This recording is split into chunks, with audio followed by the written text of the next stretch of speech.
карыздар чалып, ар ким доолай берип, эми жашпыз да. Анан команданы анан беремге сүйлөшүп алгам да. То есть фильм чыксын, анан силерге утулам депчи. Команда да макул деп ишенет. Анан кино чыгат, эч нерсе акча алып келбейт. И карызсың толтура. И бериш керек болот.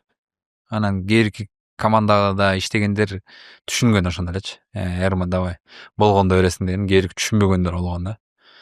Түшүнбөгөндөрдүн дагылар чалып тешкилеп эмне кыламын билбей, той алып барчыбыз ал учурда, той менен утулганбыз да. Кийинки эң акыркы карызымды мен эжем эмне эле Супер кудалар 1 менен эле төлөдүм. Это вот кийинчерээк 2020-жылы.